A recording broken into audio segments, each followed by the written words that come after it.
My name is Dwayne Barteaux of Barteaux Farms. We are a tree fruit farm primarily. We have a few vegetables and beef as well. We are a multi-generational farm. I have with me here today my son Jordan. He would be the 8th generation on our farm, and my father, who will be turning 80 this year, is still working on the farm. One of the things I'm really proud of with our farm is that we have been able to take a small farm in the western end of the valley and grow top quality products that are accepted into the Scotian Gold chain. They only take product from some of the best farmers, and the fact that they've accepted us into their organization and sell our fruit with everyone else's, we couldn't be any more proud of that. Coupled with my whole family working on the farm here, and generation after generation, it's just it's a calling, and we're really proud to be part of that. When I see my products in the store, when people come to the market here looking for us specifically, it makes you feel really good. And some days when things aren't going right, but somebody compliments you on your product, or you go into a big chain store and you see your product, it really makes you feel good. It picks you up, it makes it all worthwhile.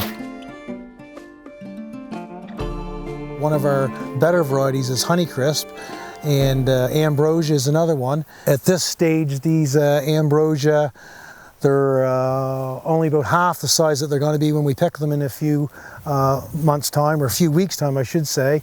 And these trees are smaller, and these trees are actually only about 4 years old.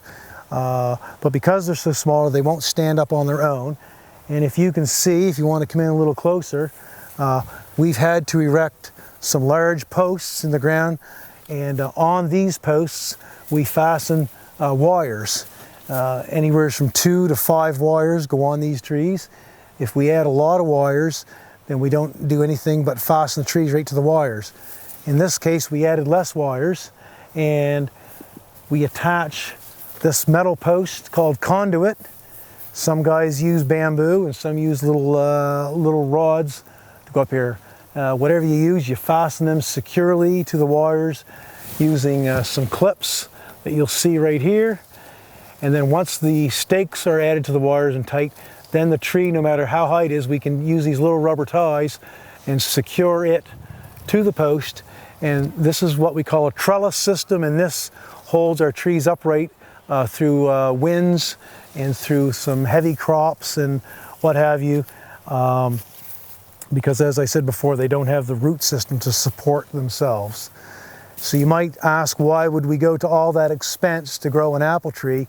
And the answer is simply, we can produce a lot more apples on an acre of land by doing this system, because we can jam our trees closer together, and the rows are closer together. And the higher the production per acre we get, the more profitable we become. One of the neat things that you can do with apple trees is, if you have a variety and you're not completely happy with it, you can actually change the variety of that tree.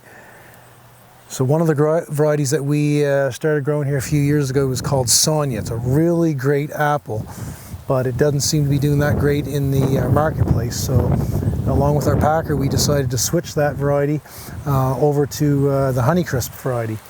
So if you look really closely down here in the tree, you can see the original tree that was planted about 6 years ago. We cut it off, and then we come in the spring, and we took some grafts, which are little cuttings of the Honeycrisp trees, and we simply stuck them in here with the bark and put some tape, and a compound is basically like glue to seal it all up. And that was just done a year ago. And within 1 year, we've had all this growth. We're back up to a tree that's over 6 feet tall again already. And so from the time I cut that off, 3 years later, that tree will be up to the top of the stake, and we'll be able to pick a full crop off of it that quick of Honeycrisp, which is really quite neat, when only 4 years prior we picked a different variety off the same tree. Lately, we've been planting about 5,000 trees a year on this farm. In our startup farm in Berwick, we planted 15,000 trees this year, and we'll plant another 25 to 30,000 next year. That is a startup farm. That's not typically what we would plant, but we try to renew about between 5 and 10% of our farm every year.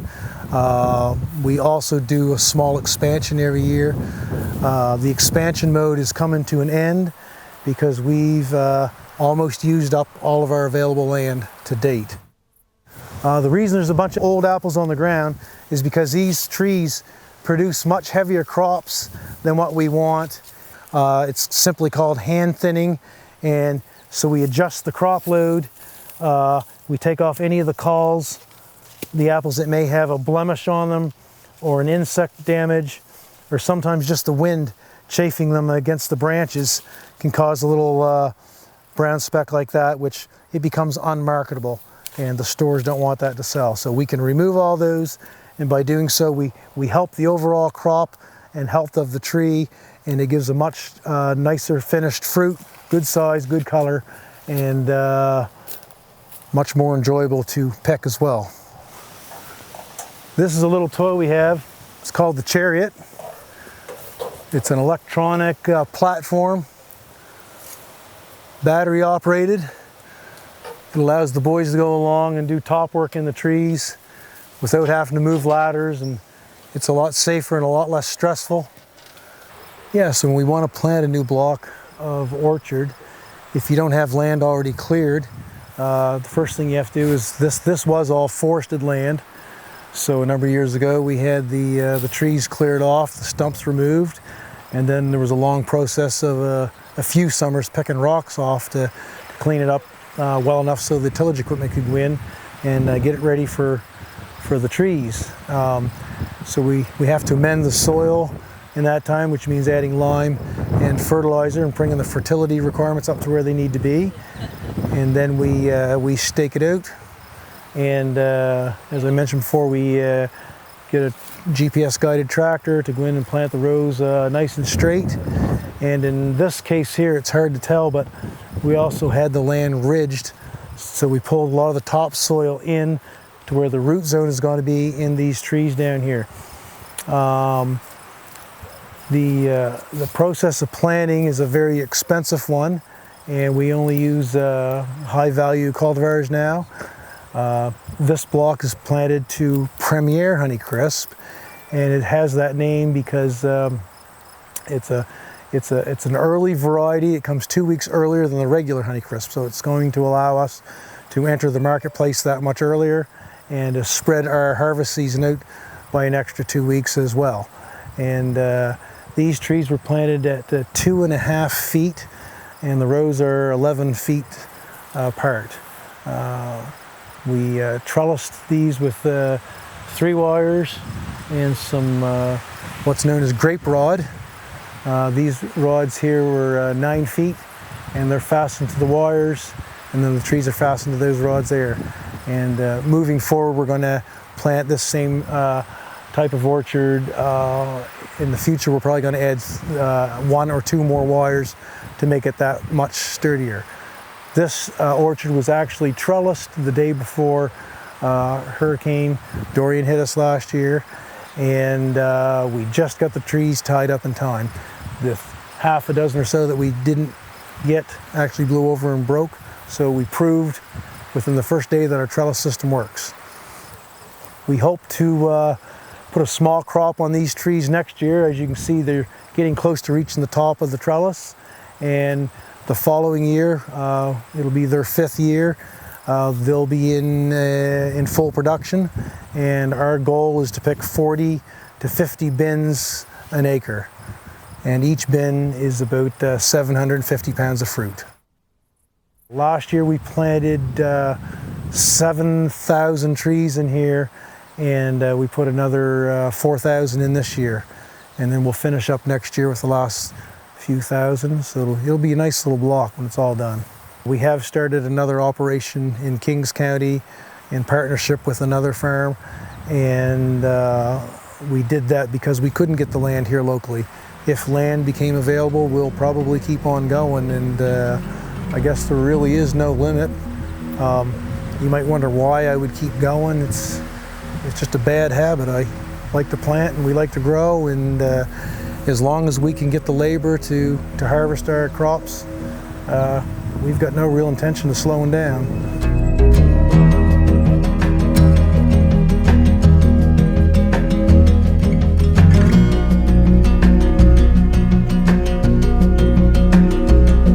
My father did this all his life.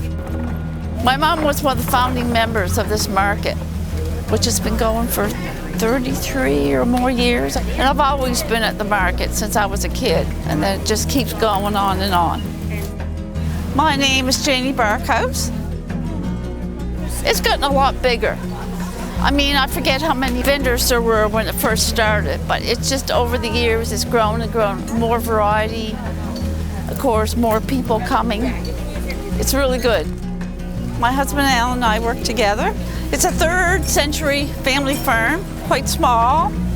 We have about 25 acres of apples, and then we grow other fruits, cherries, plums, pears, peaches, raspberries, blackberries. Just a market garden, we call it, just for market here. So we grow a little bit of everything. It takes quite a few days to get ready for market. Monday is a day that I make, because I make pickles and jam. I try to fit that in. Tuesday, I'm all day outside or whatever, getting ready for market, picking stuff, bagging stuff up. And Wednesdays, I'm here. And then usually it takes 2 days to get ready for Saturday market, because we sell at least double, 3 times as much as what we do Wednesday on Saturdays. And then Saturday, if we're lucky, after market, we might get out on our boat on the river, if we're lucky. And Sunday, I sleep in. That's my only day of rest. I hate to say it, but my kids really don't want to farm. They've seen what we do.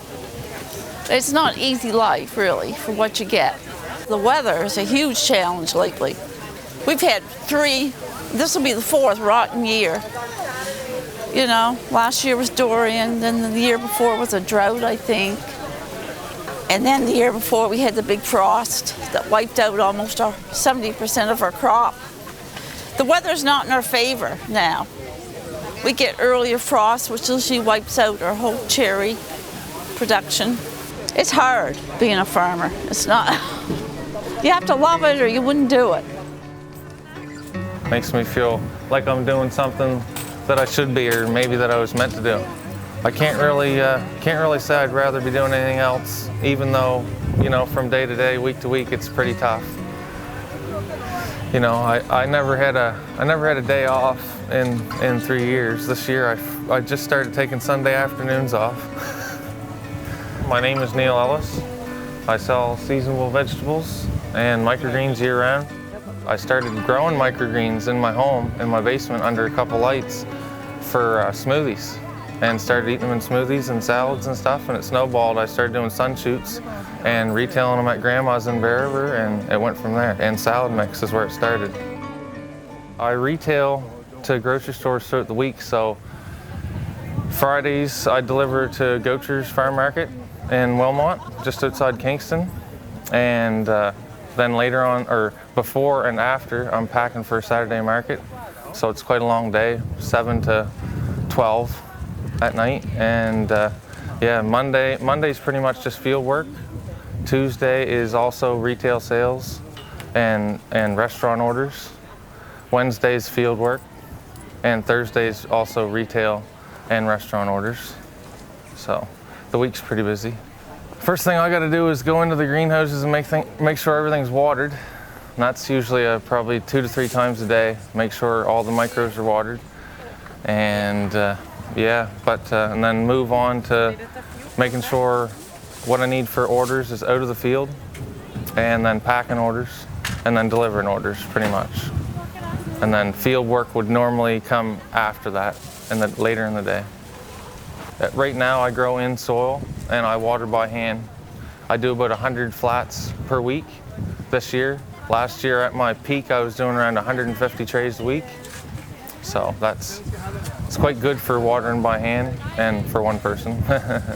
Right now I have a plan. I want to try and put in a 72-footer greenhouse, 72 by 30. And it's going to be a multi-use production facility, wash pack, take the microgreens inside, and then also have an expansion into the greenhouse area that's going to be like just expansion for the micros.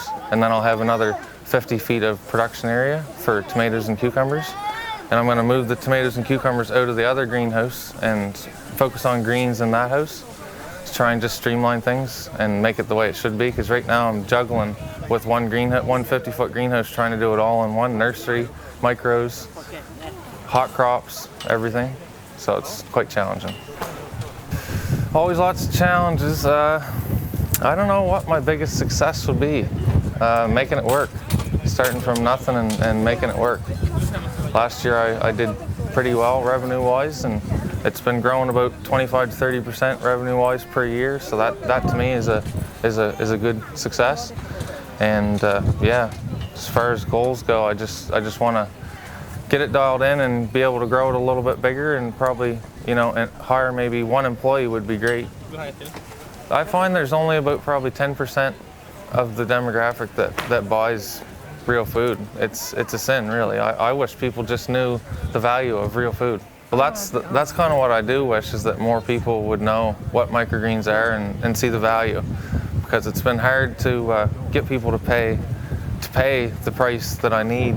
You know, they're in other places in the world, they're charging you know, $15 to $25 a pound for the heavier type crops and microgreens, and I have troubles getting, you know, $1 an ounce out of the things like broccoli, which costs me that much to grow. So it's touchy, you know. But my product is, you know, it's certified naturally grown. So I actually don't till my soil. I don't use any synthetic fertilizers, any sprays whatsoever. So my soil is alive. Like, you break the surface and it's alive. And that to me is how you grow real food. And there's nothing that compares. But it's hard to get that point across to people, because they honestly don't understand. And like you say, they're so used to just buying things for the price that they want and the product that they're used to seeing in the grocery store. It just makes me proud that when I do see people that really appreciate the product, you know, I do have people that come and they'll buy like everything they can because they know it's so good and they can't get it at the grocery store, you know. And, you know, just the smile on people's face, you know. It's been a journey, 4 years of appreciation, where, you know, maybe I never had much appreciation in my life before that. But yeah, no, there's a lot of appreciation out there for it, yeah.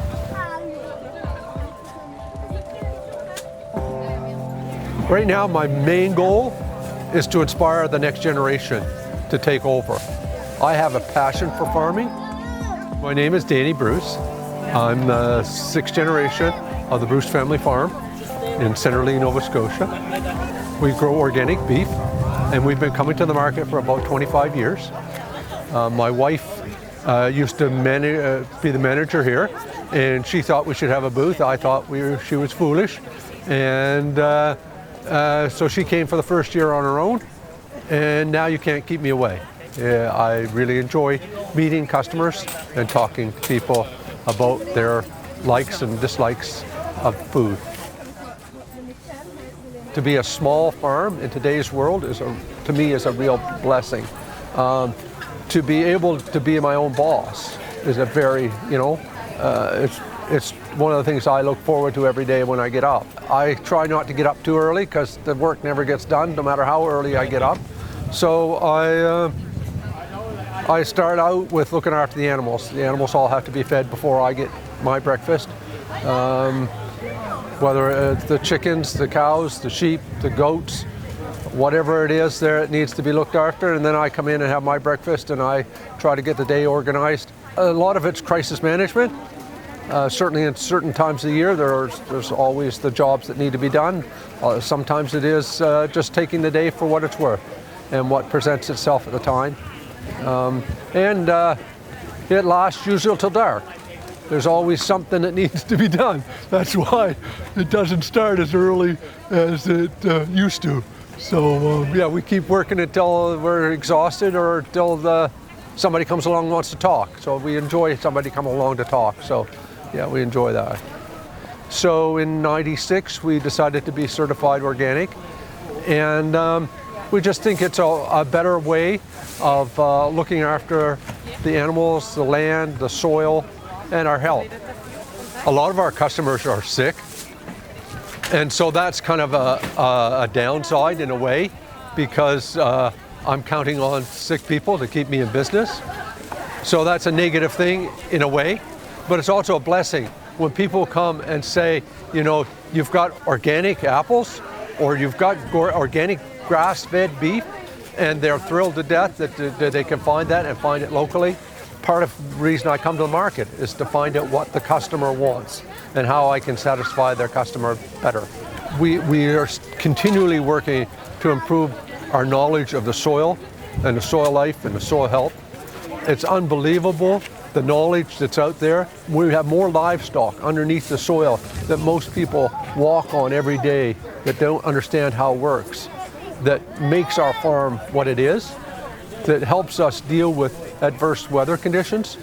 And so we need to understand that more, and that's a real focus of mine.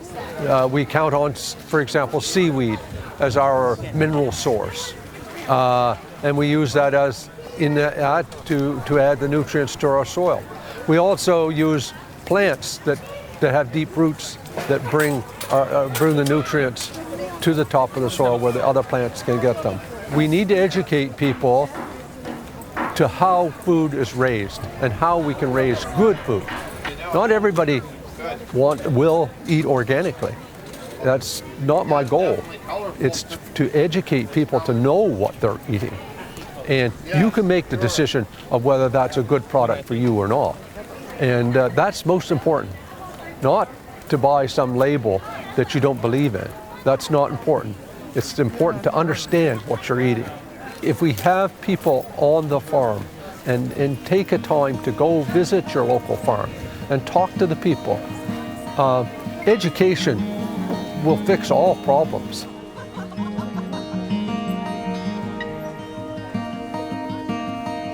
I don't come very much. I can see them from home. The house is right up there. I watch them from there. Basically, the only time we come here is to move them to another pasture. Unless you, for some reason, if you see one lagging behind or something, you know, I mean, that's what I enjoy, having them that close. They have to travel a little ways back up to the brook for water. And so if you see one dragging behind, then you know you need to come check on them. They need to be humanized, I guess, or accustomed to people. And I have an old cow in the back there. She has a calf, and it's her last time around, but she's there to keep them calm. So like when we go to catch them in the corral, she's the one that will may go in the corral first, show them that it's safe to go in. We usually shove her back out, catch the others, and then get her back in afterwards. Very important with us. I have another pasture with some more similar to this, and I have an old cow with them too. Or not necessarily an old cow, but a cow that has some issue which won't be kept again, and she's there to calm them. Not all of my cows will play that role. Some of the older cows have an attitude of their own, but usually we have ones that are fairly content to be where they are. This strip right here is part of the main part of our hayland. We've done a lot of improvements. When I was young, this was just kind of more or less unusable land.